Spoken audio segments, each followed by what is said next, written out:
Good morning, members of the Malacanang Press Corps. Welcome to the press briefing of Presidential Spokesperson Ernesto Abella. Good morning, sir. Good morning. This morning, we're focusing especially on the Metro Manila Film Festival. Our resource persons for today are Ms.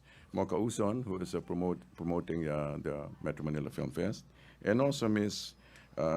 Liza Diño. She's the Film Development Council of the Philippines. Ms. Uson is a social media writer and writes a column for PhilStar.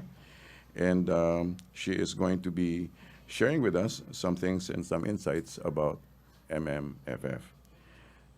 Also, Ms. Liza Diño is a television, film, and stage actress who has appeared in numerous films for both independent and commercial acting studios in Manila. She has a long list. Both of them have long lists. But ladies and gentlemen of the Malacanang Press Corps, let's give a warm welcome to our distinguished guest. Ms.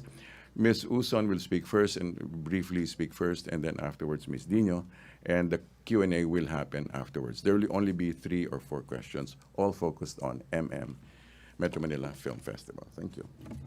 Okay.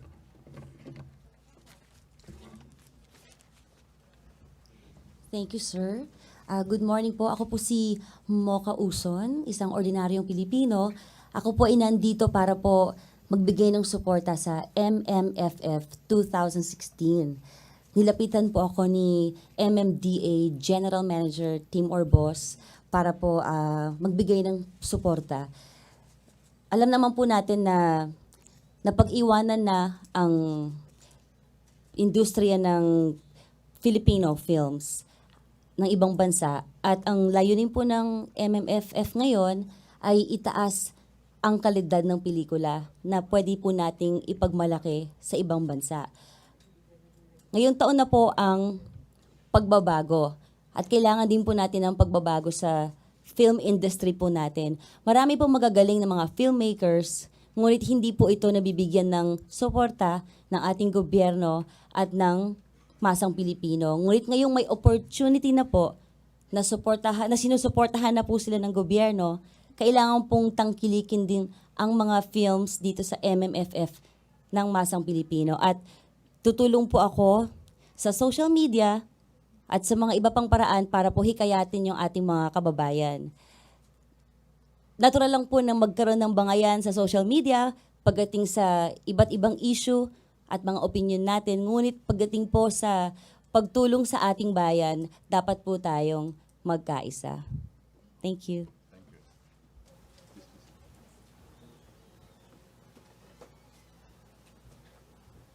Good morning, everyone. My name is Liza Diño. I am the chairperson and CEO of the Film Development Council of the Philippines. I'm also part of the MMFF Executive Committee.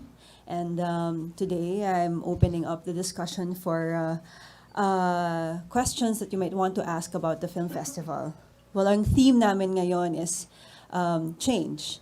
And we're bringing in new themes for this coming festival. We're very happy about it. We're very proud of our 8 entries. Nakakatuwa dahil during the past, since we had the countdown on December 1, very omnibus ang theme ng Metro Manila Film Festival ngayon.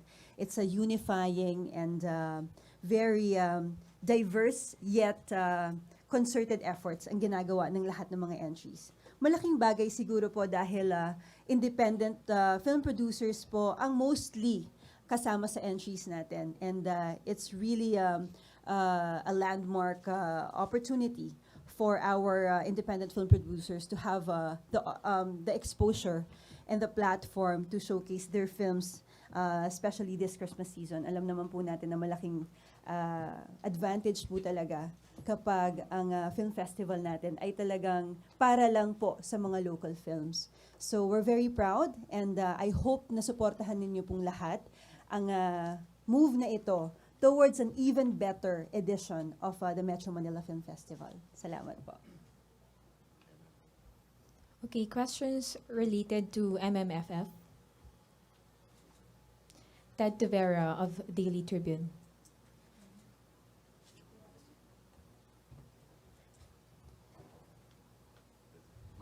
Microphone, Yes. please, Ted. Ma'am, good morning po. Good morning. Ma'am, knowing na yung MMFF for the past few years ay mainstream, tsaka yun po yung mga mainstream films po usually yung pinapanood ng mga masa. Ma'am, do you think na tatangkilikin din po ng masa, so to speak, yung mga independent films? Well, that's precisely the reason why we are providing this opportunity for the independent films to be shown in this particular festival. Yun naman po talaga yung goal natin ngayon.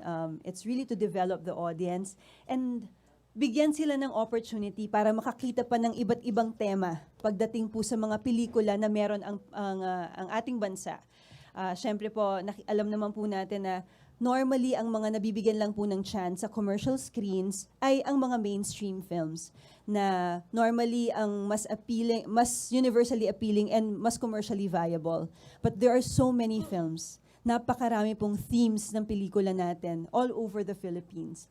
Even from the regions, you can find really different and unique stories. And I think this opportunity to open this film festival for all and really concentrate on artistic excellence is a good move for the Metro Manila Film Fest.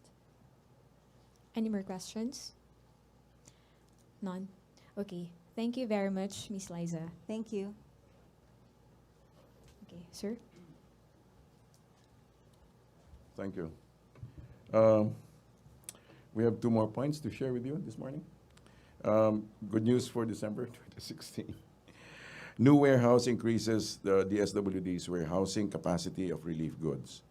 With the construction of its new warehouse at the National Resource Operations Center in Pasay City, the Department of Social Welfare and Development can store an additional 40,000 family food packs at any given time.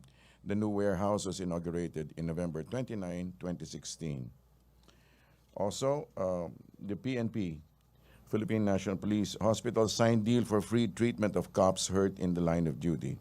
The Philippine National Police has entered into a memorandum of agreement with the Philippine Chinese Charitable Association, PCCAI, which is the owner of the Chinese General Hospital. According to the said agreement, police personnel who are engaged in actual police operations or during hot pursuit hot pursuit of enemies, enemies of the state, and so forth, will receive comprehensive medical attention from the Chinese General Hospital and Medical Center free of charge. Non-uniformed personnel who are also injured during actual police operations are also covered by the agreement, provided their immediate superior shall submit documents showing the former's in-line of duty status. In exchange, PNP shall render police assistance as the need arises to the fullest extent possible within the legal bounds of the members.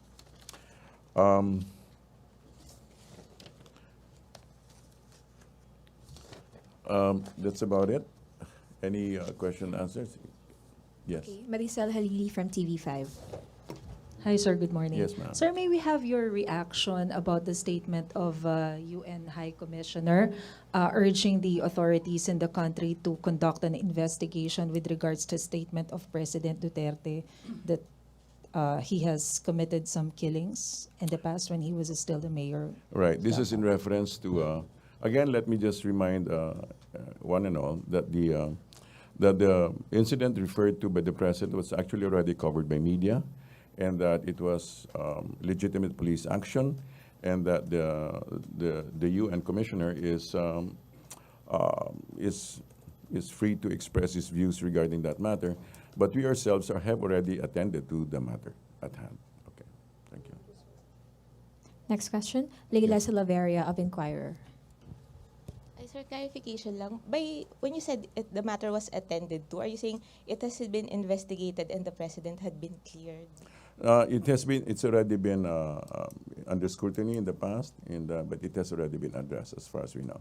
Sir, what, if any, what formal action will the government take with regard to the view of the UN High Commissioner on Human Rights? Will we file a formal letter or response? It's his opinion. Basically, he's just airing his opinion regarding the matter. Sir, on another related topic. Sure. the president has said time and again that the killings of drug suspects is not state-sponsored. Wouldn't it be to the benefit of the administration if the special rapporteur on extrajudicial killings would be able to investigate the matter herself? So, would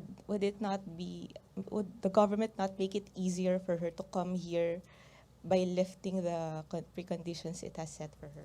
I think, I understand your position and UN rapporteur's position.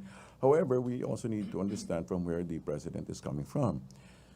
That he understands, he personally has a point of view, and he has stressed these conditionalities simply because he also perceives that it would be for the betterment of the situation to impose these conditionalities.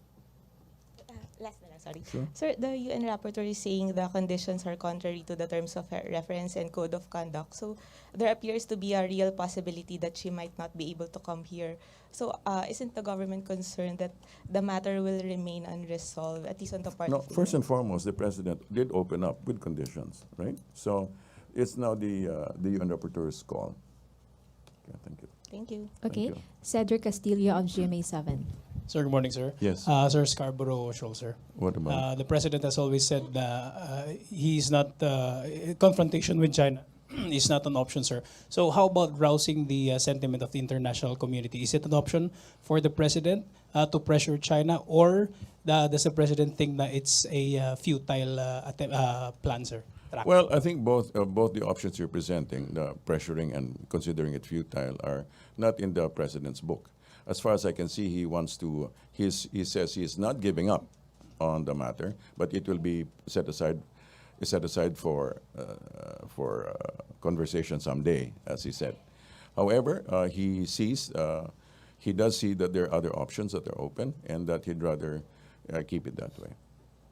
Sir, one more, sir. Yes. Yung sa bonuses, sir, ano po talaga? May bonus plan na binigay si President o wala? Kasi I believe meron pong isang general na nagsabi na meron daw siyang na-receive na bonus. Sir. Well, somebody is supposed to have said that sort of thing, but from my own source, like I shared with you, nothing was received from their end. Nothing was received from their end, and that nothing may be forthcoming, at least up to that conversation yesterday. Thanks, sir. Thank you. JP Yes. Bencito. Hi sir, ulitin lang po sana namin yung question yesterday. Which was? Categorically speaking, was the president the one who offered the bonuses to PNP Chief De La Rosa? I cannot say that categorically, but according to the words, what did he say? According to the words? Si presidente daw po ba yung nag-offer po ng bonuses kay PNP Chief De La Rosa as he claims? No, if you're asking me categorically, was there a statement from the palace saying so? No. Okay, thank you, sir. Any more questions? Tina Mendez of Philippine Star. Good afternoon, sir. Can you please update us regarding the conversation between the President and Mr. Joe Masison? All right. It did go on. It went through at about 3 a.m. Dawn of that particular day. From the sources, it was a warm conversation between old friends, but there were no details, there were no political issues that were covered. However, both were agreed that the peace process must move forward. To include possibly the permanent ceasefire between the two parties? Like I said, there were no details, but both were agreed that the peace process should move forward. On another issue, sir, how's the Christmas party of the cabinet last night? Did you sing any caroling? Christmas carol? Yes, we did. It was considering SecMart, we sang very conservative songs. Hark the Herald Angels Sing, Although the drama of the women's sector was very moving, and Gina Lopez played a poor woman. So you can imagine how dramatic that was. What was the mood of the President? Happy. Was he happy enough to give you bonuses?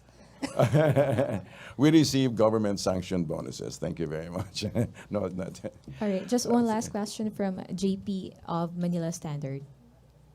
No Okay. more? Okay. Yes. Rosalie Cruz of UNTV.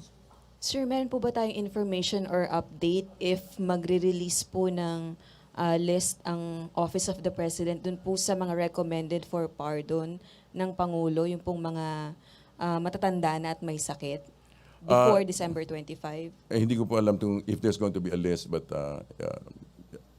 again, there were certain conditions that were talked about regarding the matter.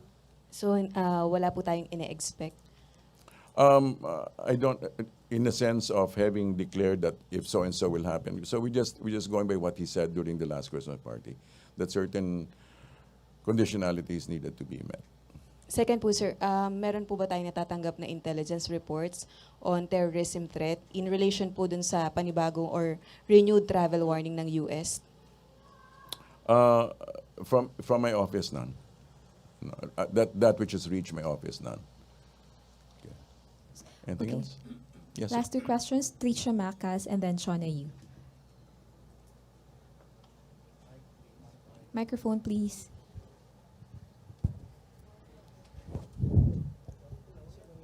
Hi, sir. Yes, ma'am. The Presidential Communications Office on Monday released PNP data saying that the index crime was down 31% from July to November, but the murder cases went up by 51%. I mean, comparing the same time period last year. So, what does this say, sir? I mean, should we be happy about this, that the murder cases went up by over like 50%? I think we should be happy for the fact that crime rate went down, and that it seems, by all indications, that those crime rates, the crime rate that went down, were actually drug-related cases. We're not happy about deaths at all. We're not happy about deaths. No death of, as the President said, the death of any Filipino is not anything to be celebrated. However, it's very heartening and very encouraging to realize that to be able to identify the fact that much of the crime is actually drug-related. Sir, another question. Our new ambassador to the UN, Teddy Locsin, Yes. tweeted that he called for end to the killings and also the withdrawal of the death penalty bill. So, can we get the palace reaction to these statements? It's a new tweet. Yes. It will have to be something that's forwarded to more formally to the Office of the President. He also said that there was a briefing with the DBM that the President Benigno Aquino left a substantial amount of funds when he ended his term on June 30. So is the palace aware of the briefing with the DBM and the new UN ambassador to the Philippine ambassador to the UN? The DBM released information to the UN ambassador? Yes, sir, to our ambassador to the UN, to Teddy Locsin. The ambassador, director, Department of Budget Management? Yes, sir. Released? It was tweeted by Teddy Locsin yesterday. I don't read tweets. Thank you. But sir, maybe we have a statement about Come again? those statements. We have like a Then reaction. we'll have to refer to the DBM and to the OP. Thank you, sir. Thanks, Tricia. Chona? Sir, Yes. sir, yung dalawang mayor na implicated ng president sa drugs, they're asking for a meeting with the president. Will that be possible po? I'm sure it will be. The President is quite open to those things, as far as I know. As far as I know, he's quite open to those things. But it's really their move. It's really their move. Thank you. Di ba yun, sir, parang double standard na kapag politicians mataas, hinaharap ng presidente? Let's put it this way. I don't know about the double standards, but about processes. Let them take whatever steps that they need to take. And I'm sure the President need to respond in the manner that he most sees fit. Thank you. Henry Uri of DZRH. Secretary, sabi ng Pangulo, babalik ko siya sa mga nabiktima ng bagyong Yolanda bago magpasko. Kailan po ito at saan ho magpapasko ang ating Pangulo at meron pa siyang special na aktibidades para sa bayan sa Pasko? Regarding the schedules, hindi ko po alam. We can clarify. We can find out when he's going. Please. Anybody taking notes here?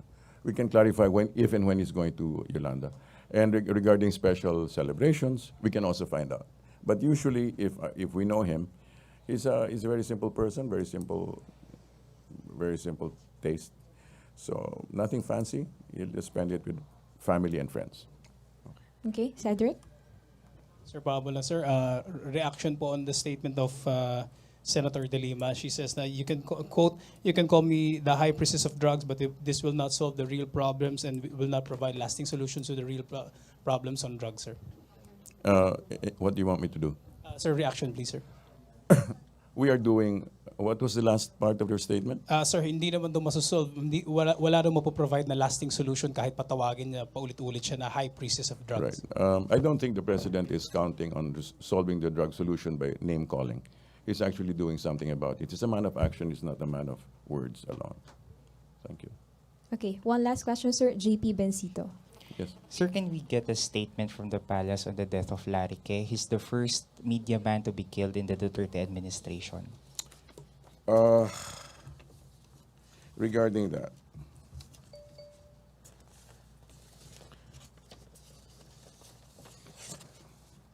we condemn violence perpetrated against journalists, and we call on the authorities to investigate the matter so that justice will be served. Sir, last question na. Sir, reaction lang po sa statement ni Senator De Lima that fentanyl has driven Duterte to madness. That's her opinion. Thank you. All right. Thank you very much, Presidential Spokesperson Ernesto Abella, and to our guests for today. Back to the main studio of PTV4 and Radyo ng Bayan. Thank you, sir. Thank you. If you're interested in complimentary tickets, we get some complimentary tickets for Metro Manila. This is not part of the show already, right? You can just ask Miss Sweden. Okay, thank you very much. One each. All right. Thank you. Thank you, sir. Ano ang role ni? He was a guest. I think he was a guest. Other top businessmen? Mainly just Mr. Ang, I think. Come again? No, I mean, Jamari was there. He's also a businessman, yeah. But sir, why was he private? Bakit siya na-invite? Why him? Of all businessmen? Frankly, I don't know. I mean, friendship finds its own levels. Okay, thank you. Thank you, sir. Thank you. Thank you, sir. If you're interested, hey.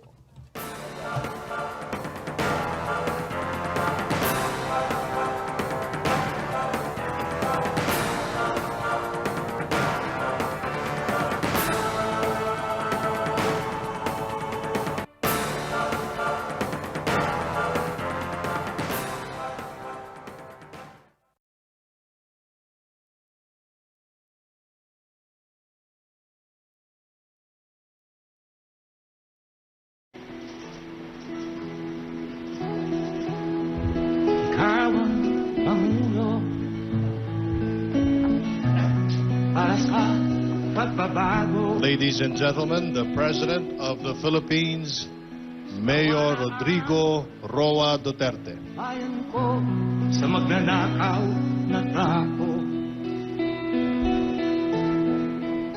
Can you sit down? Thank you. Alam mo, sa totoo lang, I am a guy that's not really up to traveling. I hate to travel. Were it not for the urgings of the Department of Foreign Affairs and that I have to make the rounds among the Asian countries, I think I still have one, but really it's tiring and I've always avoided, but they say that it's part of my duty.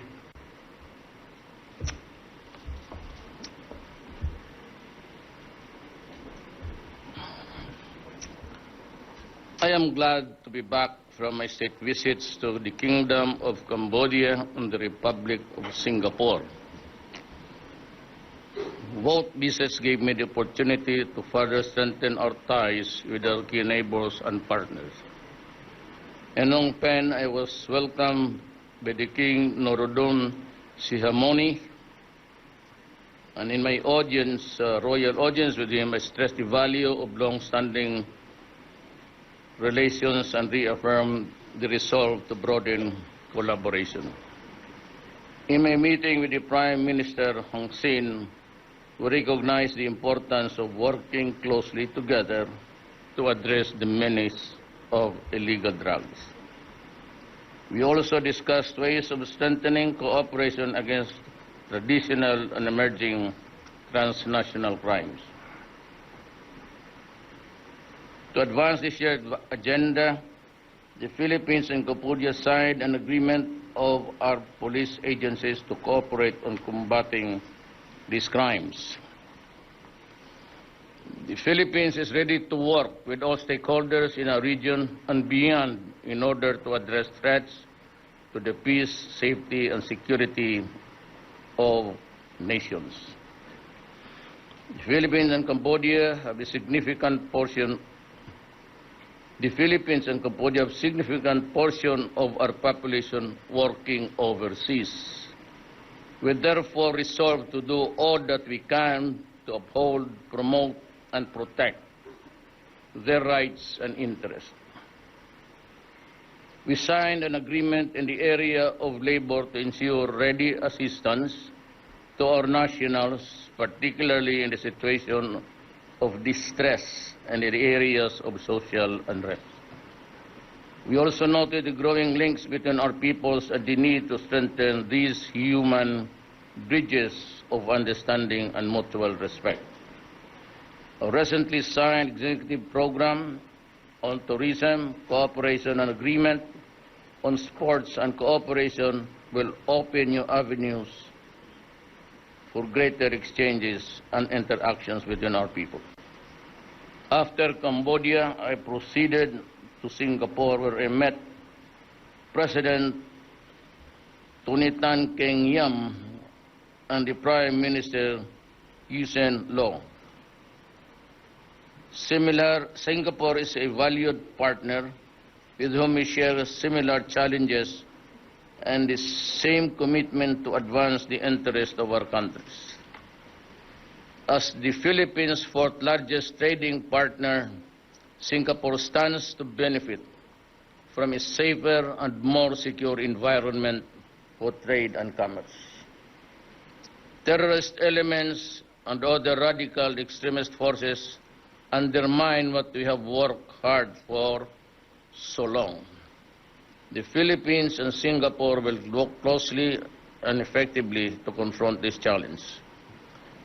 We will intensify exchanges and coordinate on the best practices of the lessons learned to enhance our capacities to address terrorism, violent extremism, and radicalization. We will also use the resources at our disposal, including modern technology, to rid our maritime areas of threats such as piracy, kidnapping, human trafficking, and gun running. At the same time, we also stress the danger posed on our respective societies by illicit drug trade that is now tearing our social fabric apart and depriving our youth of our countries in the future. Our efforts to combat illegal drugs will be relentless and comprehensive. We will support and assistance of our friends and the Philippines' new budget.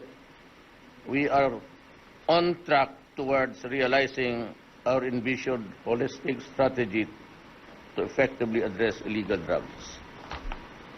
In both my state visits, I underscored that the Philippines is open for business and that we seek intensive two-way trade investments. We are in a position to welcome investments in key sectors such as private-public partnership, infrastructure, telecommunications, information and technology. Our private sector is now poised to grow and seek new frontiers for Philippine business to thrive beyond our shores. Side by side, I have secured the commitment and businesses of Singapore, our fourth largest trading partner, to sustain their current investments and seek areas of partnership. Meantime, we will work with Cambodia and Singapore bilaterally and in the ASEAN setting in order to achieve common goals of greater peace, progress, and prosperity. I run on a campaign of a clean government. I said before that corruption will have no place in my government. Now that I am president, I reaffirm this commitment. Consistent with this electoral campaign, I have directed the dismissal of the 2 associate commissioners of the Bureau of Immigration who are now tainted with corruption. They will be held accountable for their actions. They will face the full force of the law. On this and all my promises, I give you my word. As President, I shall work tirelessly to ensure all these promises become a reality.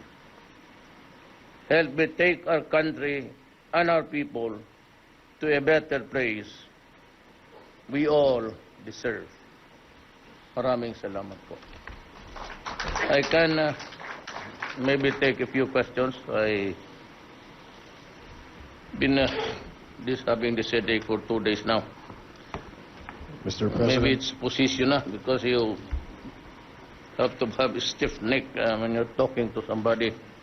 And my schedule was really, I really don't know why you have to do that to me. Every hour on the hour. Really, I started at 1 and I ended up talking to the Filipino community. That's how I traveled from one end of the city to another.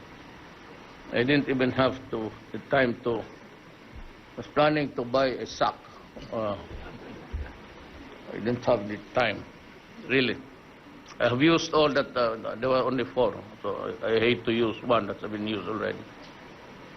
So I can take a few questions. We have 5 reporters, Mr. President, and one is from German television. You have one question. Thilo Mitschke. Over here, please. Yes, sir. Can you just come over so that I can... I slept and I have this air that doesn't want to come out. Thank you very much. Sorry for my look. By criminalizing drugs and drug use, you go the same way as the United States and Colombia. You fight a war against drugs. But both countries failed. Why do you think you will succeed? Why do you think you will succeed? The Philippines... Succeed? Yes. Yeah. Well, I've been a prosecutor before. I became a mayor. And the only thing that was really hampering me from reacting to it immediately is that I didn't have the money. I am a president that went in midterm. I am operating half of the budget that was left to me by my predecessor. And the campaign at the sloganeering was bottoms up. And so I am only left with an amount that is only good for operating and maintenance expenses. At the time when it was, there's nothing in the budget which says that this event will happen and that a lot of hundreds of thousands of Filipinos will have already been infected with. I knew that I was the mayor here last year. I knew that it was, then I know now, that it was a very serious problem. But I was very strict, and maybe I am not really into pulling my own chair. But Davao recorded the highest local, the growth rate of Davao is hitting 9. And that is really high for a local unit at this time. And yet we were able to blossom, we flourish. Davao is a little bit safe. You can go around and nobody would chances are you'd go back to your hotel alive, 95%. But when I became president, I started to press everybody. Then, I'm sure you were around when you saw hundreds of thousands infected. I said, government had no money then. I could not get money from one department to another and juggle them, because I said before in this forum, that would be robbing Peter to pay Paul. So I'll just have to wait. Were it not for China, a good soldier, as a billionaire, he was the one who built the first rehab center. Good for 10,000 people. You can imagine that. And I had to order the military to open their camps, because we do not have that kind of area where we can place them. Recreational facilities and then sports, to win them away if it's still possible. But you know, shabu, constant use of shabu, and everybody there on the long-term use have shrunk brains, and therefore no longer viable for a rehab. So I really do not know how many of the 4 million already infected are with brains that no longer work. So that's my main, because you have to segregate them. They're all insane, and for all intents and purposes, actually, they're good for insane asylums. The other, which still can be saved, next year we will be building the rehab. Then I'll have the money. As a matter of fact, I scraped the bottom of the government funds. It's year ending, and I ordered the release, well, whatever was there, 1 billion just to distribute it to the hospitals all over the Philippines. And for those who really want to be cured, in the meantime, just stay home, lock the door, do not go out to the streets and hunt again for prey, because if I see you there, I'll pick you up. And I will bring you to Bataan, Zambales rather. Or is it Nueva Ecija? I'm sorry. Fort Magsaysay, that's the biggest military reservation in the country. When I say pick up, you do not pick up throw him to hell. Pick him up and get him into a forced detention. In the law, it's called involuntary detention. So I can move faster, and there are a lot of also people. China, again, promising another big rehab. So, may I just say this? For all of the created, China is this and that, especially in, it was the time of coming. China has the kindest soul of all. And I understand that we have been sticking out of the Millennium Challenge. Well, good. I welcome it. Actually, in exchange for the 400 million, you think that you can cure the 4 million rather? Simply with these challenges of what? 400 million? China has, China communicated to us. They're giving us 50 billion. So what do I need for America for? They do not look at us kindly. We have this huge problem, and you exacerbate by cutting. No, actually, we do not need it. We can survive without American money. But America, you might also be put on notice. Prepare to leave the Philippines. Prepare for the eventual repeal or the abrogation of the Visiting Forces Agreement.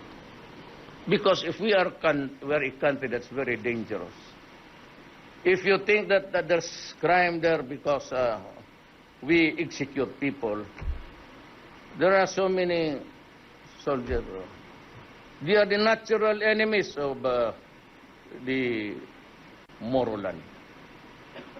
So why don't you just leave and if you think that there is extrajudicial killing here, it's a prevalent one, it's a virulent practice, you know. So why are you here? What is your purpose in this visiting forces agreement? We will never be ready to fight with China. It is you who's egging a fight there.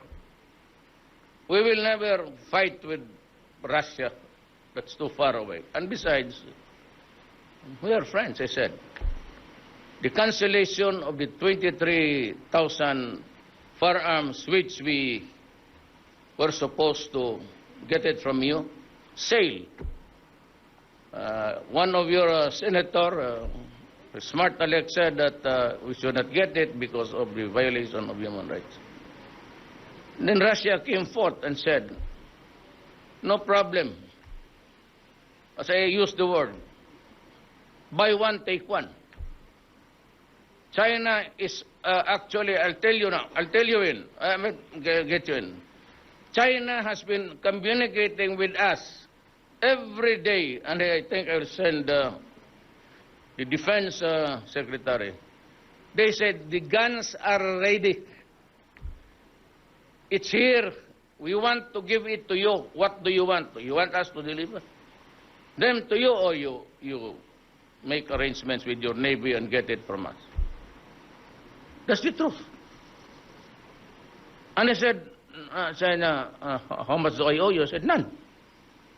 We'll donate it to you to help protect your nation and to protect everybody else from the rampaging drugs. So what's new? America loses 40,000. It's not state-sponsored. Do you think, you look at our soldiers, do you think they will obey an illegal order? Foremost among the cardinal rules is that they are not supposed to implement or order illegal. These soldiers, they're just generals. They're the best. Some from the Integris, others from the United States. Most of them come from the Philippine Military Academy. You cannot order them illegal. They would not follow you. They will oust you if you force upon them illegal acts. That's the truth. They just don't know the Philippine setting and the most of the police force. I think the last batch, no more military or mayors, but or military men. But they will not obey me. You ask any soldier that. They will stage a coup d'etat if you do that. You put them on jeopardy. Baka hindi nyo alam yan. The soldiers of the Republic of the Philippines are not stupid. They went to the military academy for years. Every day, it's always the Constitution and the flag. They don't even, cultivate this cult, blind obedience to a leader. So everything is, we are glad that we are freed from proving anything to the United States. We do not need the money. China said they will provide so many, and we'll give you the money. So bye-bye, America, and work on the protocols that will eventually move you out from the Philippines. Tit for tat. If you know this, if you can do this, so do we. It ain't a one-way traffic. If you do not recognize the awesome enormity and the hugeness of the problem of how to treat 4 million addicts, instead of even helping with the medicines at the outset, we just went ahead to shout about human rights. Well, how about the 4 billion human rights? You seem to keep a blind eye in this on human rights. Me, I have a burden of building a nation, continuing with the existence of the nation. And there are 4,000-5,000 dead. And you want to exchange it with what? You don't even know who killed whom and for what. If I were to say now, I violated the human rights, tell me who was the 120th victim. For what reason and what was used? Tanongin ko lang kayo. 5,000? Eh, sino yung pangalan ng ika-5,000 na pinatay? Are you sure they were all killed by the military and the police extrajudicial killing? You guys must be crazy. Look at this. I've read in the briefer, the amnesty officer for the Far East. And he said that Duterte admitted the killing and it will promote impunity. This stupid idiot. Could somebody tell him that he's really stupid and idiot? He said that my admission of killing a crime suspect did not even say criminal. Look at the way how they play with semantics. Ours is son of a bitch. That's son of a bitch. And you choose the word whore to make it more profound and vile. Look at this. These idiots playing. They want to control the world. I did kill. I was only 3 months mayor in 1988. Alam ninyo tagada, you know, all governors know that. They were picking victims right in the middle of the downtown area. Sa Uyang Gurin, dinampot nila yung babae kasama yung boyfriend. They were just into this, there used to be a Betamax. You have to go to an outlet and rent one. They just picked up the woman, brought her to Cotabato. And they detained her for 2 months. One day, they sent the feelers to the family. And she's still alive. She's now a doctor. The woman sent feelers to the parents that they were going to surrender or return the hostage. I don't want to mention the name. Sabi nila in exchange for 2 million. Not to tell the police. But the parents whispered to me. So on that fateful night, they were traveling. I was there with retired police, Telson Estares, and 2 others, because we never expected that they would pass this way, but they would return. It is not done. Usually, if you pass in this area, you pass only once. You do not go back. But the troops were there, surrounding the house. So when we heard somebody inside, he's a brave guy, Lima, he was the one I told, you go there, because he was a shooter. I said, could you take out 3 persons at one time? He said, yes. Okay, you be there, inside the bedroom. And when she said, the birdie is safe. So they went down. And it was covered by the televisions. The networks were just at the background. So when they refused to stop, we saw a carbine pointed at us. We were parked nearby. So the shooting started. And I was one holding, I was holding a 45, but when I saw them coming back to our direction, I grabbed my M16, American made, mind you, to kill criminals, not extrajudicial. There was a firefight. And I said there were about only 3 of us there. So I might have hit them all or none at all. But the fact is I was there and I fired. It was a pure case of kidnapping. It happened during my first term in 1988.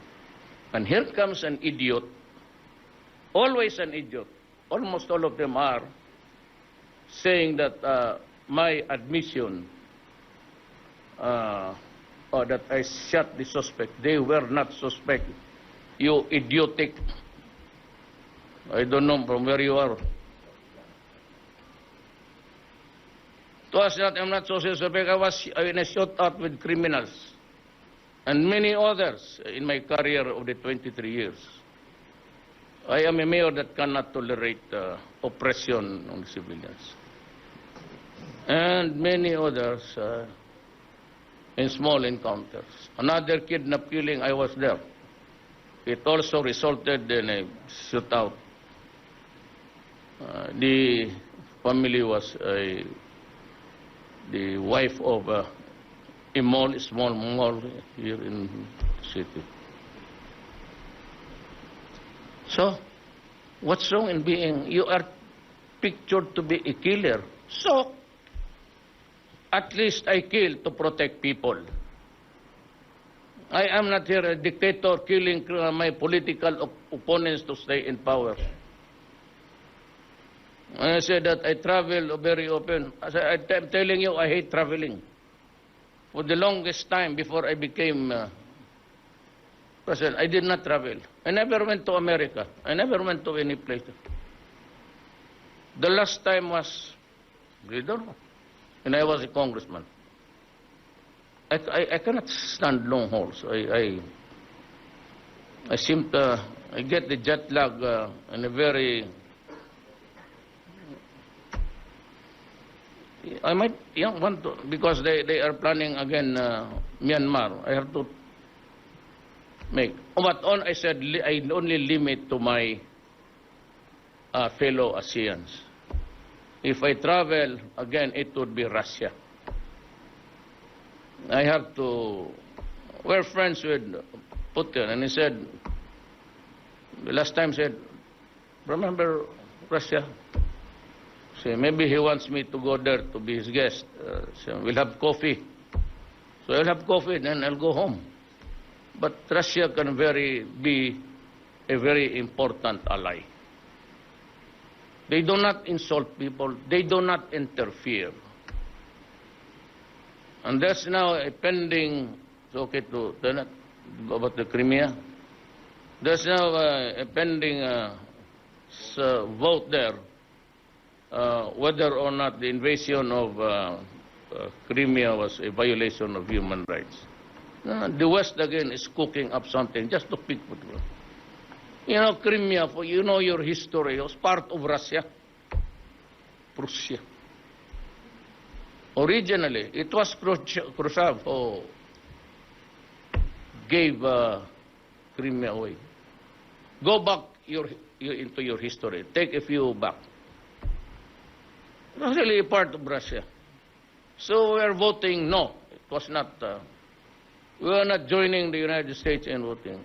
We will align ourselves with what is right and correct. That is the independent policy. Where before me, if the United States says, dito tayo, dito tayo. We vote here along this line, or we vote here along this line. Now, no more. No more. You gave me the reason to I would like to thank America for doing such nasty thing. You gave us a sense of direction in our lives and the dignity. You've always tying up your you do this and you that, you lose. Come on, America.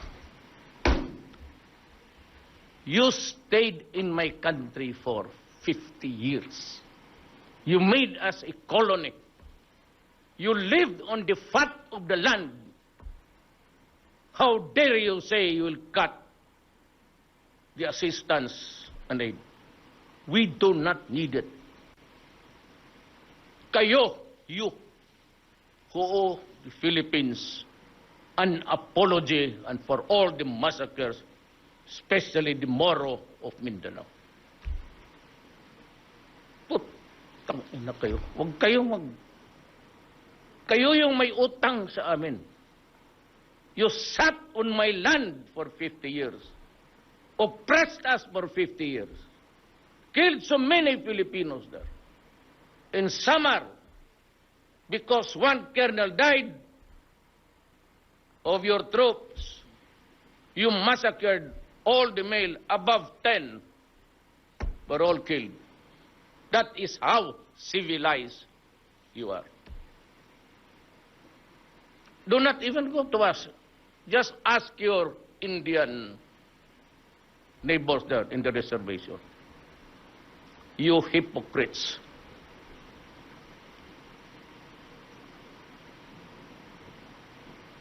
You have the goal to cut off aid.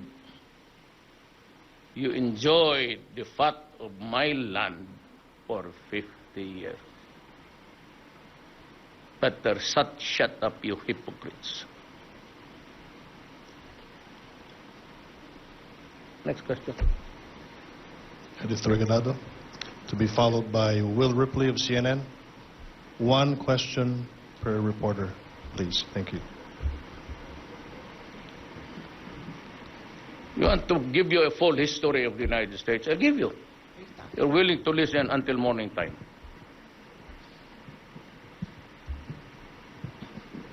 Good morning, sir. Yes, ma'am. You just said something about America, about withholding the MDC. Don't you think that it is part of the last-ditch efforts of the Obama administration Yes, I against think you? so. Because I have talked to Trump. Yeah, that's it. Trump doesn't sound hostile or antagonistic to me. And he said that, I know that we have a bad fix between our two nations. I said, yes, sir. And I'm sorry for that, but it is not really your institutions, but people there in Washington, D.C. So it's a last-ditch efforts of the Obama administration before it bows out by next month. Somebody gave me a document that was passed on to me in Hong Kong. It says about undermining Duterte. Maybe it would agitate, And I said, God says I am a president. God says you're only president for 6 months, fine. I'll go. God says that you're only good for 2 years and you'll be assassinated. Fine. Be my guest. Sir, second question. Yes. Po, sir. Isa lang. Sir, there are reports of militarization in the West Philippine Sea by China. How does it affect earlier you said about China giving us but there are reports already, and it is even a big concern for the U.S. and the other countries. In the play of politics now, I will set aside the arbitral ruling. I will not impose anything on China. Why? Because the politics here in Southeast Asia is changing. Like us now, separating, or I will separate, or I will demand that they go out of my country. What's the use of hosting here when you think that we are a bunch of criminals? Go! Go out! If you do not believe in us, why deal with us? Son of a... Thank you, sir. Yes, sir. May I help you? Don't worry. I'll be courteous. Please don't be mad at me. Of course, though. I would like to know, you spoke very candidly about killing suspects and the motivations behind it. Do you recall how many people you killed? Are you certain that all of them were guilty, given the fact that you're a prosecutor, they didn't have due process? And do you feel that all of the people who've been killed thus far in your war on drugs, do you believe that they are all guilty? Clearly there's collateral damage. There was a 6-year-old boy in Manila who was killed this week. His father was a shabu user, and he was sleeping next to his dad. Well, things can happen. But these are not state-condoned, state-sponsored. When I tell you now that I killed, do not term them as suspects, because all of them died while they were fighting government people. What I said, what I related to you was this. They tried to escape with the money, and we stopped them, and we saw a carbine. When the windows were open, carbine was pointed at us. That was not, they were not suspects, I suppose, but by any amount of stretching the imagination. Those are people who dared to fight the law.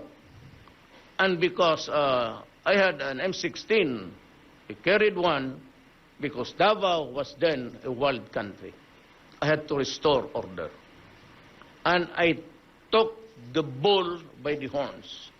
In the same manner now that I will inform the nation that ako mismo ang humahawak sa drug problem. I am taking the problem by the horn. It is I who says that you continue with this because of the sheer number of people already contaminated. Now when you say suspect, there are some of those really, well, to keep them silent, and those, I said there are 6 generals, 7 generals involved. You know, it could be cleansing, it could be a part. But if you lump all of those dead persons on us, then that is not fair. That is, you do not condemn people by speculation. That is what is happening there. Look at the recent amnesty. They said that when I said that I admitted killing, and they used one suspect. A suspect is not a criminal. He is a person who may have committed an under detention. But he is a suspect. Persons of interest, that's another one. But all those guys, at least a third of all who died, I would admit that a third of them having killed in police encounters. You know, you go back to your country, Shabu has taken hold of America already. You will have a problem there. I lost friends to meth. I mean, it was the scourge of the place where I went to university. I knew many people whose lives were destroyed. But some of them have been rehabilitated. Do you worry that some people who perhaps could be rehabilitated are not being? For those who can be rehabilitated. But if the brain is shrunk, and it was your forensics, not ours, who told us that that is the case. They have conducted, and almost all of them have shrunk brains. So you do not kill these crazy people, because they do not even bother to hide. Men society they are not crazy. You take them into custody, force them into rehab center, if it's still possible. If not, because they pose danger to society, they'll just have to go to an asylum for insane persons. That is also what is done in America. So maybe we'll just do it also here. An estimate of how many people you think you might have killed? That was the first part of my question. People? How many? Let me count the ways. I love you with the death and breath and height for all the souls that might sail away. Oh, that's Elizabeth Barrett Browning. Maybe 1, 2, 3. No, I said 3. I'm not even saying. I'm saying maybe my bullets hit them. Maybe not. But after the boom, boom, boom, boom, we're all dead. We're all dead. And another one, especially hostage taking. This hostage taking, better release the hostage before I arrive. Because if I happen to pass by there, and I'll count 1, 2, 3. 1, 2, 3, and that's it. Thank you. I do not negotiate. I do not negotiate with criminals. And even if he says that he has a problem, you know, you cannot place society in danger just because you have a problem. Just because you have a problem in the family, or you cannot pay your debts, or you have a bum stomach every time, the world keeps turning. It turns around every 24 hours. The world will not wait to find out what's wrong with you. If you are in danger of holding it. Me, I said, if you decide to go berserk, you take hostage. Be sure that you either kill your hostage and kill yourself, because if I am at the scene, I will only count to 3. And that is your life. 1, 2, 3. Thank you, Mr. President.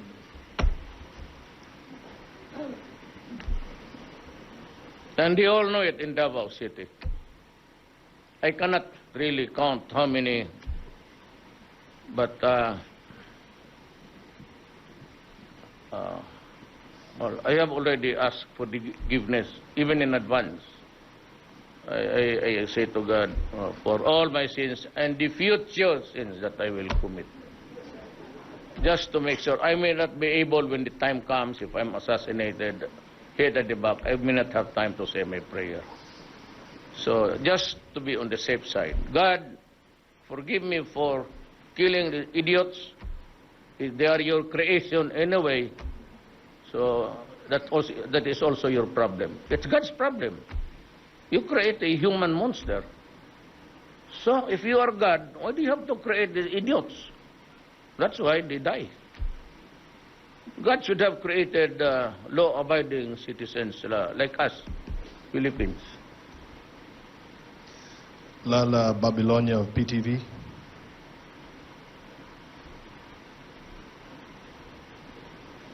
Isa pa to, maganda. Tapos sabihin, success na ba yan? An energy that you're beautiful, or all of the ladies there are beautiful. Thank you, sir. Good evening, sir. Sir, few of your cabinet members were bypassed by the Commission on Appointments. So are you gonna replace them or reappoint them? No. If the Commission on Appointments reject them, they get hold of the appointments and everything else. And if it is rejected, there's no chance that you can be reappointed. But if you are just bypass, wag na muna ito, kausapin natin si Duterte kung bakit ito. At some other time, we will review and consider it at some future time. I can reappoint. I like the composition of my cabinet. They're all good. As a matter of fact, I said all of them are valedictorians. Totoo yan, ha? You can talk of Yasay and you can talk of Esperon. If you are from Cotabato City, he was a classmate of Pastor Kibuloy. Pastor Kibuloy said that your defense secretary is very brilliant. He was our valedictorian, and he was the valedictorian with class in the PMA. So, lahat yan sila, puro maotag, bebot belyo. Kaya he's got his masters on the art of womanizing. They biro lang yan. Just to, we're all sleepy. Manelo is I am just an ordinary killer, if you want to believe the amnesty and everybody there. I am just an ordinary person. But remember, all those brilliant guys lined up there, they work for me.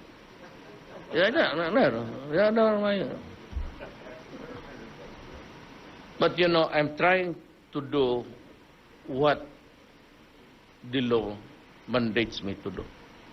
But more than anything else, over and above constitutions or the laws, I have that solemn duty to preserve the country, to keep its integrity. Of what good would it be for a constitution when just to allow because you are afraid to be charged or attacked for alleged killing of this? What good would be a republic of the Philippines if we reach something like 10, 15, 20 million drug addicts? We will go down the drain. And I will not, I said. I said, my life and the office itself, I will not, for the life of me, allow my country to be destroyed. And for those who would still be there, you have this apparatus of organizations. There is a structure. And if you really destroy my country, I will kill you. If you deprive us of the next generation of Filipinos, our children, our grandchildren, same, I'll kill you. And that is the order to the police and the military. Do not be so much fascinated by life, because we are in stress right now. Go and destroy the apparatus. That is the only way how to end and to do justice to the 4 million now who are suffering in agony and pain. And the family, it is usually a dysfunctional family. And the future of the child. Alam mo kasi, we are not rich. All of us here, otherwise we would not be in up and about. We all work. Your work brings you to gather the news. The military, they're here because, I am supposed the commander-in-chief. But they work 24 hours to keep this country safe. That is our trabaho namin. And to say that I am protecting the police, of course that must be crazy. That Marcos incident, that was before even Alberto, I told, wag mong tanggalin yan. Kasi nagtataka ako, pinapalitan ko lahat. Bakit itong si Marcos nalagay na nandiyan pala siya sa listahan? So I wanted to know how many police personnel there under his command were also contaminated, and I could only get it from him. From where? Well, I will not tell you how I would get it.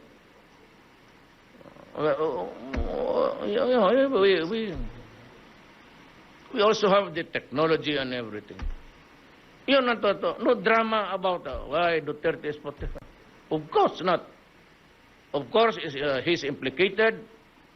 The mayor is dead. And so, what's the problem? No, you want to sacrifice Bato and everybody else? Oh, no, I will not do that. Look, if I really control government and have my way in doing things, the Justice Department is under me as the Justice of DILG in Tinlocangan. I could have ordered something there and say, cook it as if it make it up, to make it up. But I said, go and investigate. They said it was a rub out, a murder. So, and the police said that he had a gun. Well, when he was able to buy all the police generals there, then you imagine, you find it strange that there's a gun inside. Well, anyway, I said, I continue to believe the NBIs are just working on theories. We have the verbal testimony of the police. And I've said before, and I will repeat it again tonight. If you do your duty, go out and look for them. Arrest them if it's still possible. If not, if they present a vicious and violent resistance, thereby placing your life in jeopardy, kill them. And I will protect you. So everything that is being done or was done in the past in obedience to that order is actually me. I take full responsibility. There are ways of ousting a president whom you do not like. Go ahead. Do it. I will accept any verdict. Doesn't matter. Or if you want to do away with me then. But not now, because I cannot go out without these guys there, those white men. They are a menace to me, not to the public. I cannot even pee outside because they would know. You have this gadget where you can see clearly on open windows in the houses. And they would know where you are. And that is really my greatest lamentation. Totoo yan. I've lost my privacy. And I'm back to being just crossing the river of Pasig. There's a tugboat there. Jug, jug, jug, jug, jug, jug. Then go to, if you are there, jug, jug, jug, jug, jug, jug. When will this end? At least the government can do something at buying a better looking, even just a small ship. Or maybe a yacht looking, but not really a yacht. But this tugboat is jug, jug, jug, jug, jug, jug, jug, jug, jug, jug, jug. You might want to suggest to the congressman, so I am ashamed to ask for one. But if they can give me a nice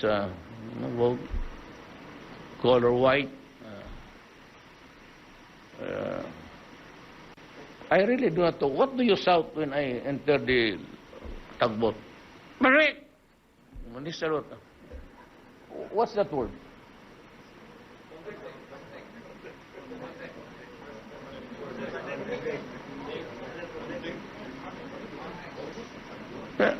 Marik! Then I begin to set a salute. Ngayon ko lang nalaman. Ang deck pa lang yung yawa na yan. So, we salute the deck. Yes. Sinabi ko na, you'd never miss this point in time tonight. Yeah. Good morning, sir.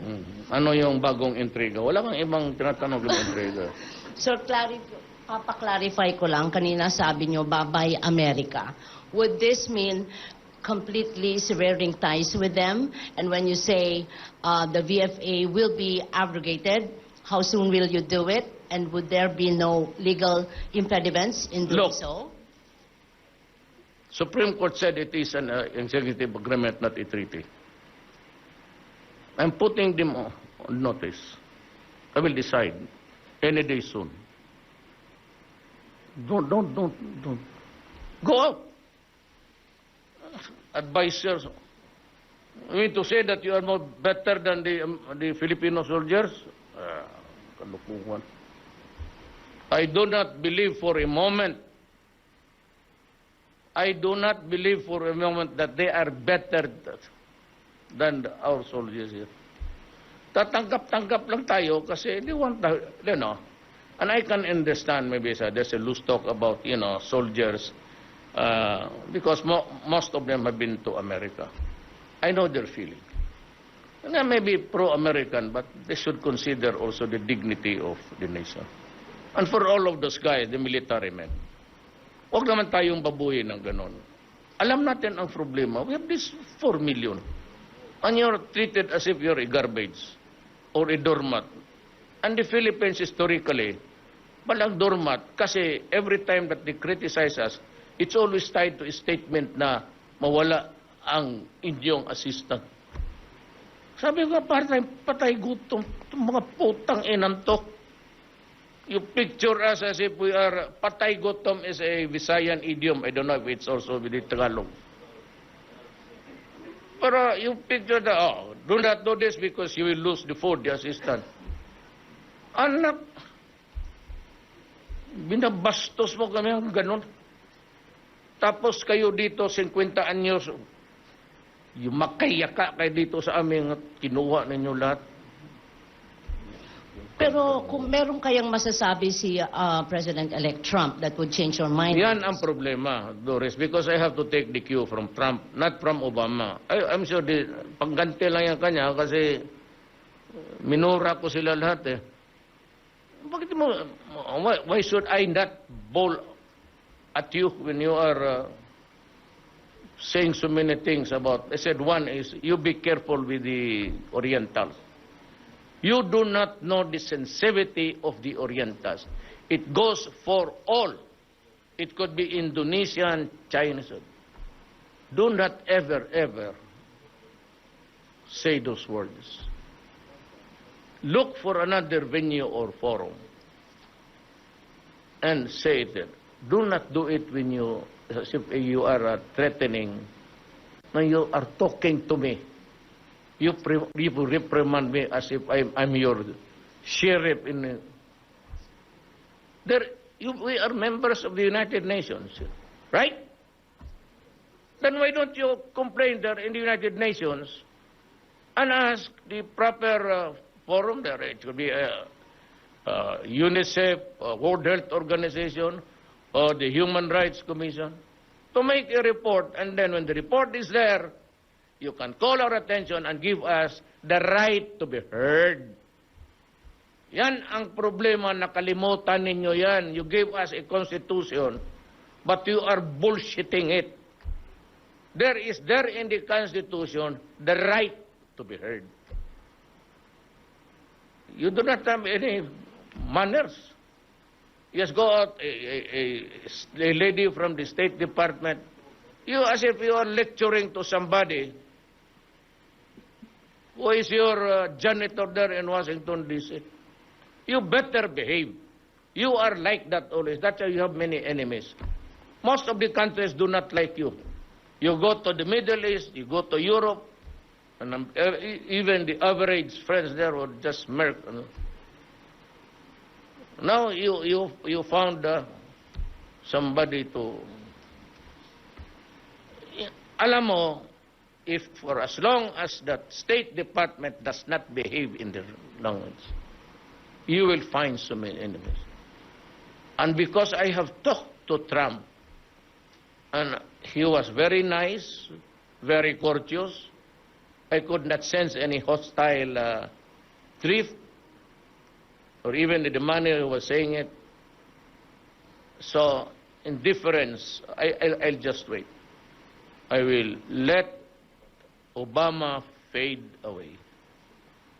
And if he disappears, then I will begin to reassess. But if I'll have the time, I would like to see the Americans come here. They have a very good ambassador, of Korean descent. It's very courteous also. In deference to the new set of, it's a timing actually. If we still get the raw end of all of these things, then, but for me, I am not inclined to side with you anymore. Personally, I don't know about the soldiers, but I know your feeling. Most of you have been there. But I'm sure that most of you have also been there and experienced that bigotry. I know that. Some who, it's really not the treatment of, you go to China. There are no soldiers training in China. There are no policemen. And I'll be sending my military men also to, nothing really extraordinary, except to train and, whatever there is. Maybe the weapons used now, so that you have a good learning of how this planet resolved. So, any other question? I am begging you now to ask the question. What happened to your hair? You look old. Galit. Sige, maganda ka. Very young. Sorry She looks beautiful. Sige, kailan ngayong araw na to? Kahapon po, December 16. So you still catch up. You join me tomorrow. I'm going to Pacquiao. But I will go to Zamboanga because there are about 12 wounded soldiers again. I have to show my solidarity. At least the soldiers would feel that they are that there is a grateful nation. Sir, good morning po. Isa po kayo dun sa most powerful leaders ng Forbes. Reaction niyo po. Ako? Opo. No, I don't need it. I don't release it. I'm not powerful. I'm just running a country. Hindi naman tayo first, second. Maybe an emerging country, but not. Nakukornehan ako. I find it very corny. I don't even impose my leadership on the Filipino people.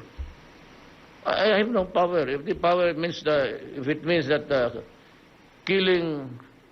attributing to the 5,000 makes me a powerful man by killing Filipinos, that is a shame. I do not accept the title. No, I'm not. Wala man ako. So what's the basis? If it's killing 5,000 people, it would make me powerful. You think I enjoy killing Filipinos?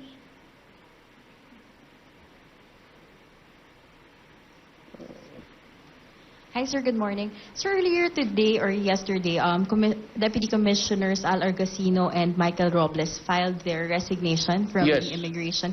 Sir, maybe just clarify, are these the two associate officers that you're referring to, or are there still other immigration officers that you will be recommending or that you will be dismissing, sir?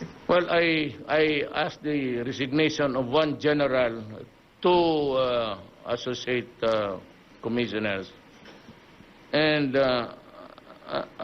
Jack Lam, he wanted to come home. I said, I'd welcome you. Maybe he's afraid of being prosecuted because it could be him and no one else. That's attempted bribery. If I were Jack Lam, but I'll be sequestering all of his properties. Lahat. Why? Because he cheated on us. Taxes. Alam mo, naglalaro sila dito. Yung dito, nagbabayad sila ng taxes. But for the outside of the Philippines, betting, that is something else. And we have not been able to determine how much we have lost. So, just in case you'd want to know what will happen, I am ordering the sequestering of properties. And maybe I can get as much as I want. Because, Dulay and everybody says that we have been cheated on for so long. He was parlaying a permit that was given him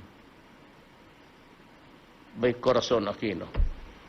So I was just enjoying paying 1%. Putang ina, maswerte ka. When the others are paying 10%, ikaw, all these years. And when you talk in public, you talk as if everybody in government was in your pocket. That's why I ordered this arrest. I called the NBI in the wee hours of the morning, so arestuhin mo. You do not magsalita siya para mo ang lahat ng opisya dyan nasa bulsa niya. Because he was into corruption. Well, I got pissed off and I said, arrest him. I said, walang kaso. Never mind. Kaso. The FBI said, there is no case. There is no case. We will find a case. And I'm just sorry that he was able to leave the country 3 days before. So that this is a warning to everybody.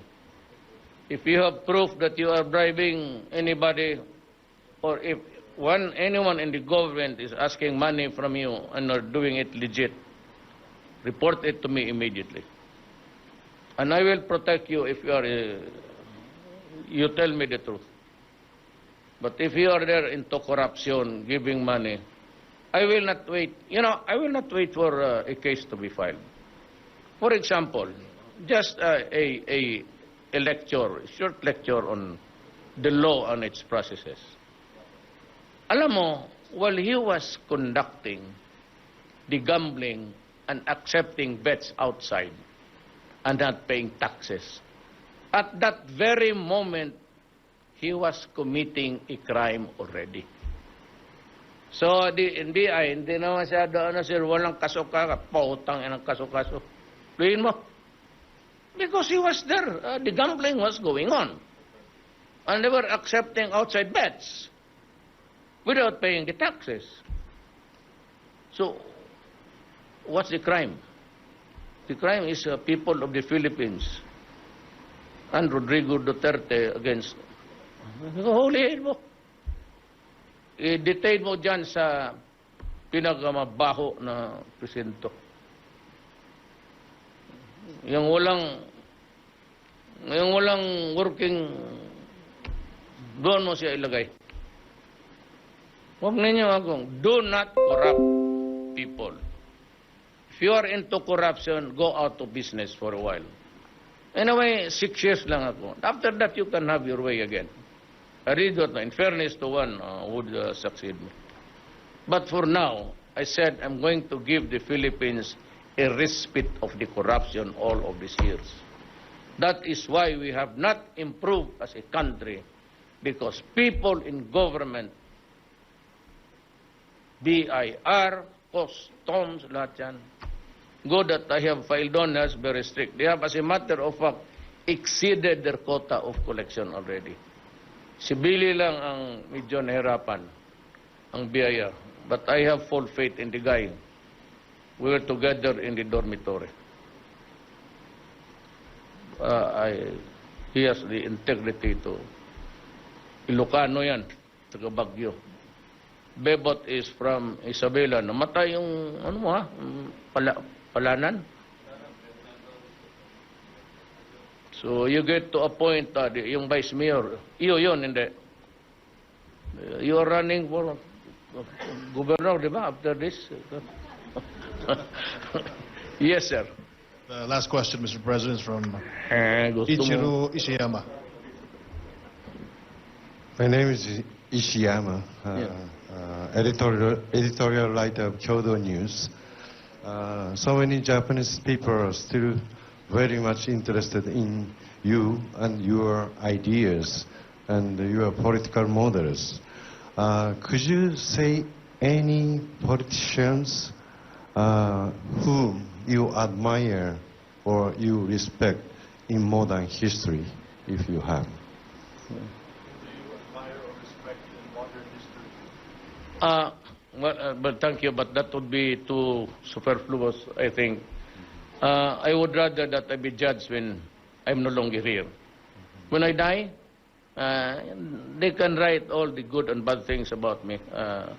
But as of now, mind you, since you are here, it's not because that you are here that I'm from Japan.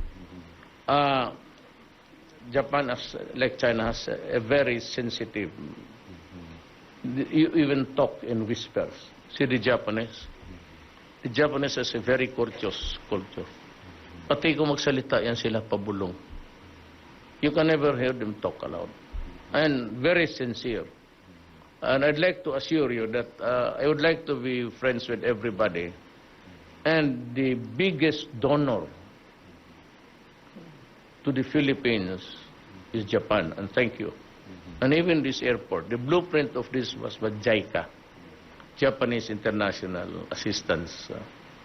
Kanila ito, itong JICA. Ang blueprint ito. They made it for us, free. And so many things. So many. Japan is one country I would never hurt.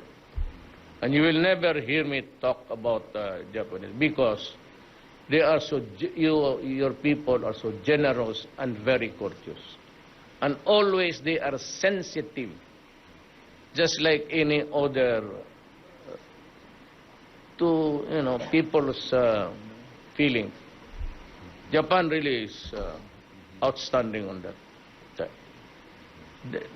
When they talk to you, they talk in whispers. And you can never hear them interfering in the affairs of other nations. If you go back there, please bring with you the warm wishes of the Filipino people to your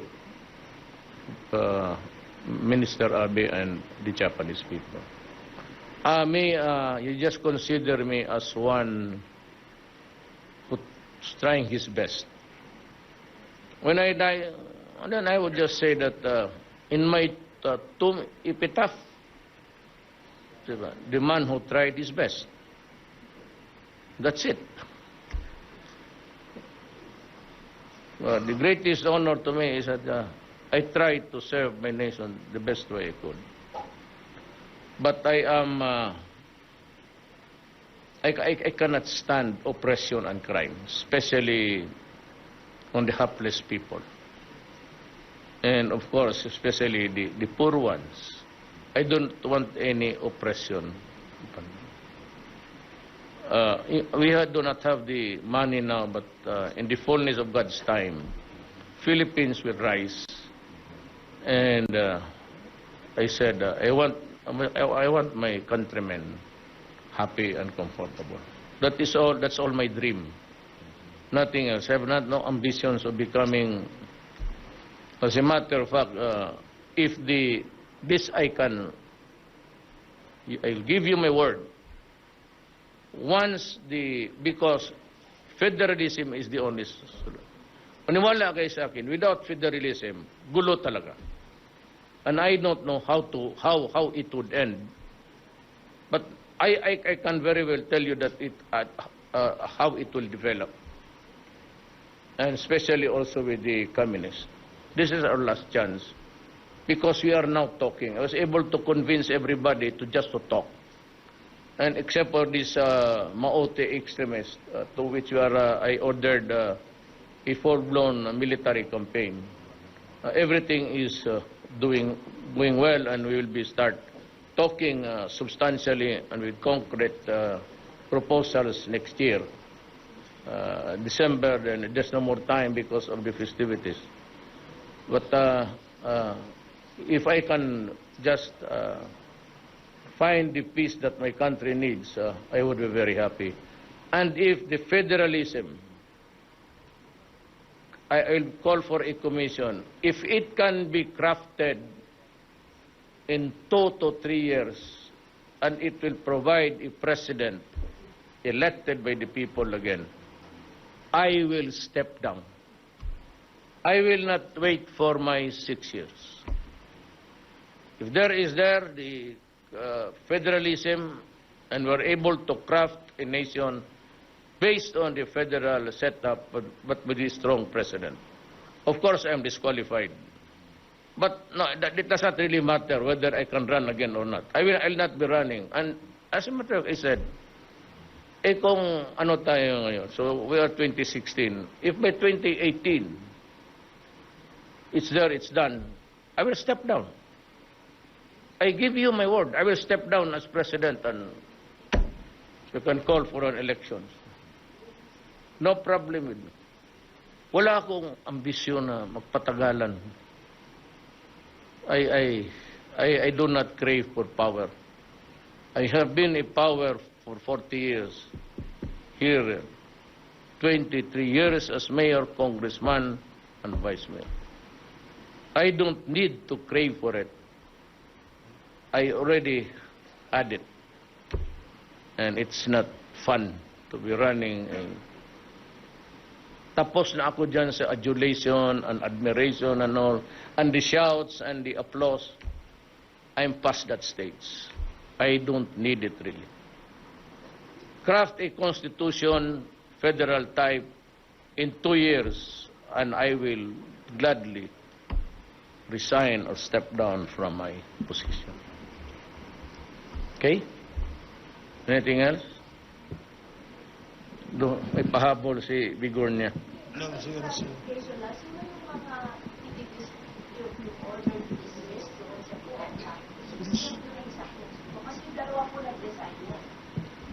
Silang lahat, pati yung isang military. There is somebody there also, an ex-military. I think it's a general, retired general. Pati itong dalawang abogado. And you know what? They are my fraternity brothers. If you must know. They are from San Beda, and they are my fraternity brothers. But I told Bong to tell them, resign. You're fired. President, a quick follow-up lang. Do you have plans of imposing a massive overhaul in the Bureau after these two high-ranking officials involved in the corruption?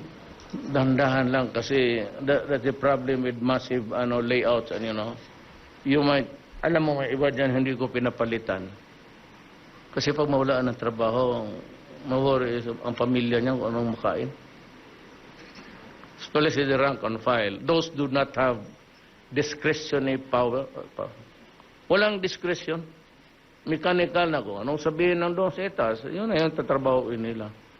And these are the people I'd like to protect. From the, how would you call it? From the, damay. Ito yung walang kasalanan. Mahirap kasi may mga anak yun. Iba na sa college, yung mahinto ang pag-aral ng mga tao, pati pagkain. Just like the police. The police, once the case is filed, they go hungry. Why? They're suspended. Immediately. Ano po tayo na basta ka na lang tulak ng tulak dyan kayong mga police. Ako na mismo ang sinasabi ko. I'm taking the bull by its horn. So alam ko yung Kaya ako nagtataka bakit nabalik yung Marcos. Kung pag-aralan, sabi ko, mayroon na yan. Kung ganun katagal, he must have extended this new... So let us first find out. Baski na wala yung buwera o meron, I would still have... Hayaan mo muna. At tanungin mo, the right to be heard. Ito sila, nagsabi mag-resign. Hindi mag-resign kayo. They offered to resign. Dinismiss ko na kaagad. Because they offered to resign. So, nag-preempt na ako. Sabi ko, out. Walang. Nakinig yung buong bayo. Huwag kayo sa panahon ko. Huwag sa panahon. Ibigay mo yung taxes kasi sigurado ninyo, pupunta talaga yan sa tao. I give you my solemn na yung pera ninyo pupunta talaga sa tao. Walang problema yan. At saka yung lahat ng mga pasugalan, gusto ko, may mga special economic zones dito na merong pasugalan na hindi natin alam. Walang bayad-bayad ng taxes. Well, this has to end. Even how powerful you are, there's always a time for you to follow the law. Do not make yourself special from the rest of the Filipinos. Thank you, Mr. President. Yes. We're done. Halika tayo, sige, magsalita ka. Oh, dito, para marinig kita.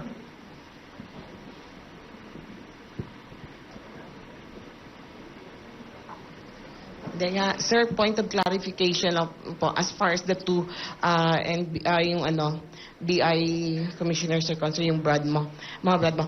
Ganito na po, I understand there will be an investigation or a probe that is going to be conducted. Automatic yan. Oh, so what if the outcome of that probe will they be meted with the whatever is the result of the investigation, or would there be a chance for them to be reinstated? Not in a million. Not in a million. Let the law take its course. Total, ginawa mo yan, hindi, pasensya ka. about Murphy's Law. If anything can go wrong, it will go wrong. Ganon yan. So, I'm sorry, but sabi ko, Brad ko pa yung mga yan. So, the law is the law, and sabi ko, for all of my, lahat, relatives ko na, do not do it. If you want, get a legitimate negosyo. Yan lang naman ang ano dyan. Do it right. And everything is okay. Yes, ma'am, do you want to say something? You are a reporter also?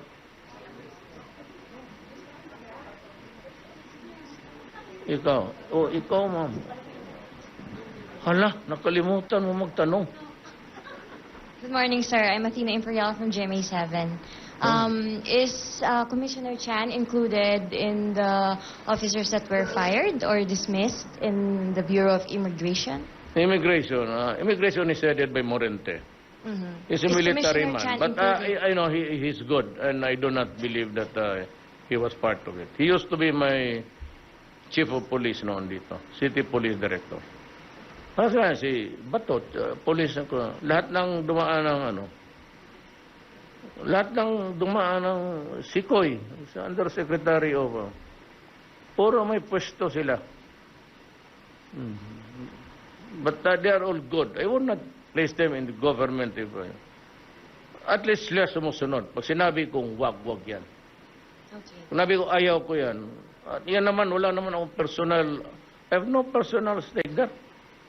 Wala akong hiningi para sa sarili ko. Just do it right, I said, and serve the people. Period. That's all. Yun lang yan ang hiningi ko.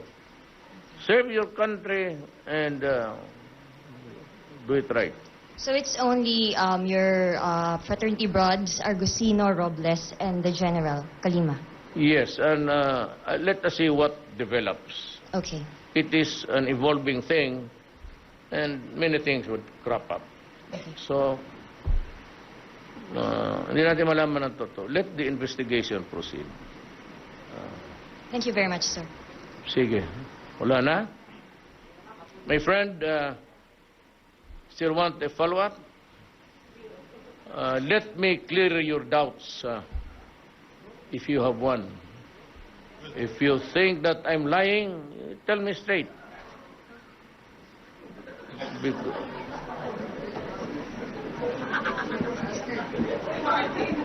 Let time to clear,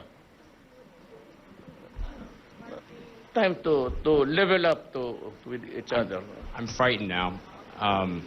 Last time you were kind enough to take my question, I asked you if you were rooting for Hillary Clinton or Donald Trump. Can you tell me now who you were rooting for?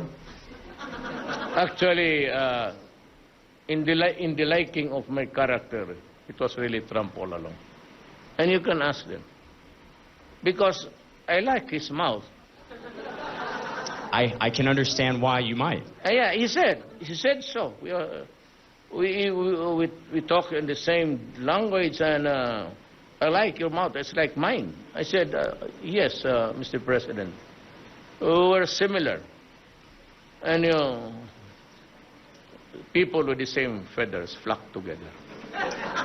So when you said earlier the United States businesses and whatnot could pack their bags and leave as a result of the criticism over the alleged human rights violations, do you expect that your opinion may change or improve under the new U.S. president-elect? Do you think the relationship could improve? No, because if the world thinks that I did this, it'll do you good to just investigate. An investigation and an impartial one would do better than just one person maybe backing you up. It ain't enough, actually. What would it take to improve your relationship with the United States? Well, I said I have plans of terminating the visiting forces agreement, and I would like to, not you, of course, referring to the military. I do not want to see foreign military troops, for that matter, not only American Canadian or whatever, Australian, I do not want them in my country. I have so many uniformed men already. Why do I have to add it by going into an exercise of, nothing can beat the Filipino soldiers. I have observed that. This is no offense. These guys, after a fight, your soldiers, they go to the camp, order ham and egg, and they want to sleep in air-conditioned rooms. Even if it's a tent, it's air-conditioned. Filipino soldiers, they will just stay in the food jungle and just throw them, maybe if there is not enough food for them, for everybody, corned beef, spam, sardines, they will just gobble it and fight another day. Corned beef, spam, and sardines all at once? Do they eat that? Yeah, also. Yeah. How? Well, they don't cook it, actually. They just let it drop. That, really, you should have your stint with the Filipino soldier. We're into the ways of really sacrifice. And that is why during my term, I ordered, give them all they want. I said, I want them new boots, no complaint, new uniforms. I said, we were about to buy the M16s, but unfortunately, it's supposed to be Sig Sauer, that's the distributor. It's an it's originally a German corporation. Then America. But what you're essentially saying, it would rebalance the entire military power structure in this part of the world, because the United States' legitimacy for patrolling the waters off the Philippines is the alliance with the Philippines. So if you're calling for that to change, then it really changes the whole game out here. You have this from Japan, then the islands there at the back of the San Diego. These are all military, or at least pro-military, U.S. Then you have the Philippines down the coastline. Then somewhere there you have some bases there. Then you go to island towards Malaysia. They have a station there. Then down towards Indonesia, they have stations there. So you see, actually, they are almost encircling China. I don't know if the missiles are there. But in my country, I would never allow it. Because it's not good. And so, almost at the back, you have this island there, that's a military base. Then, down here, this Taiwan, you have an air base. Just a few minutes. Japan, North Korea is there. Actually, it's... so, Philippines is a part of the pivot. They say, I don't know, we don't have the missiles, I said. But I want, they ask for it, I'll give it to them. Out. America is asking for it, provoking me into so many things. Be careful of what you may wish. It might be given to you. Thank you, Mr. President. So, kayo diyang, sa likod, wala kayo? Wala kayong masabi sa akin? Pagtalikod ko, backbite kayo, ha? Bantay kayo sa... Let's call it a day, and thank you.